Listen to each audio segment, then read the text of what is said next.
800-watt plug-in solar. Was it worth it? I've been looking at solar for quite a while, but I didn't want to spend thousands of pounds having a conventional solar installation put on the house. At my age, 73, as of 2026, there's a fairly important consideration.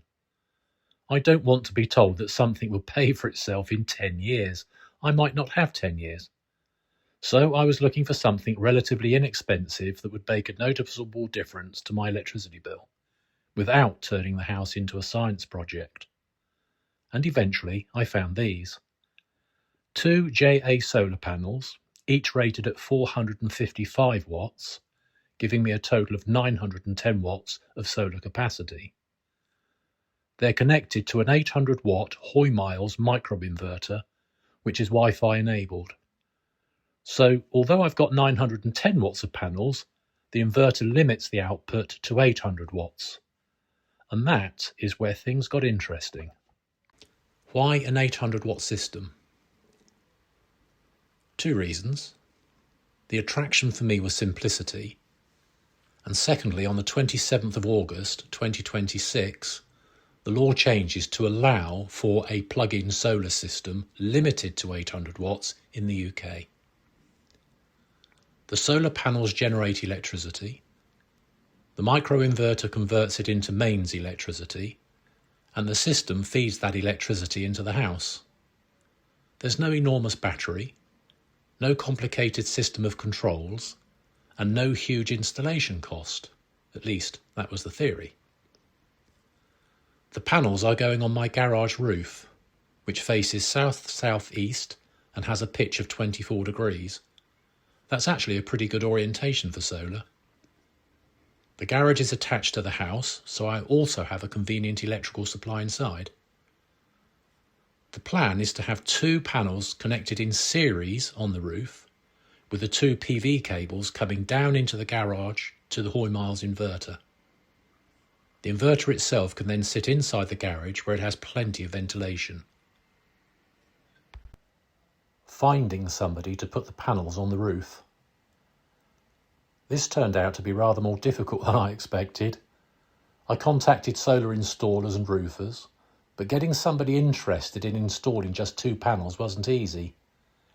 Eventually, I found Steve Dean Roofing in North Hertfordshire.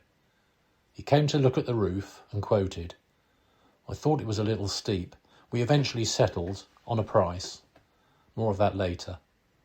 Still more than I wanted to pay, but at that point I had 2 very nice solar panels arriving and nowhere to put them. As the saying goes, when the needs must, the devil drives.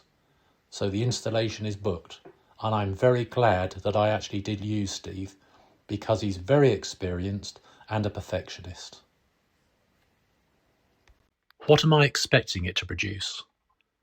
This is where the numbers become interesting. The panels have a combined rating of 910 watts, but that doesn't mean they'll produce 910 watts all day. What is that actually worth? I currently pay 25.57 pence per kilowatt hour for electricity. So, if I generated 875 kilowatt hours and managed to use all of it myself, that would be worth roughly £224 a year. But there's a catch. Octopus Energy has told me they can't pay me for exported electricity on this particular setup. So if I'm generating more electricity than the house is using at that moment, that surplus isn't earning me anything. And that means using the electricity myself is important. Fortunately, I'm at home during the day, so I should have a reasonable opportunity to use a lot of the solar generation. The washing machine, computers, television, and all the other things that normally use electricity during the day can make use of the solar rather than taking electricity from the grid. And what about a battery? It has been suggested I might consider one. And yes, technically I could add a battery. There are systems that can take the AC output from my Hoymiles inverter, store the surplus electricity, and then give it back to the house later. That does sound very attractive. But then we get back to the original problem. If I spend another £1,000 or £700 or more on a battery, how long is it going to take before I've actually saved enough money to pay for the whole thing? At some point, the economics stop making sense. So, for now, there'll be no battery. I'm going to see what the little system actually does first. So, was it worth it? That's the experiment. I spent the money, just over £1,000. I've got the panels, top quality JA solar panels. I've got the inverter, top quality, 800 watt, Hoymiles HiFlow. I've paid somebody to put the panels on the roof, Steve Dean and Rio, both experienced and absolute perfectionists. And now I'm going to find out what happens. I've also requested an Octopus smart meter display, which should let me see exactly how much electricity the house is using at any particular moment. And the Hoymiles inverter has Wi-Fi, so we'll also be able to see what the solar system itself is producing. That means I should eventually be able to see three things: how much electricity the panels are producing, how much electricity the house is using, and how much, if any, is going back to the grid. So rather than relying entirely on theoretical calculations, I'll have some real numbers.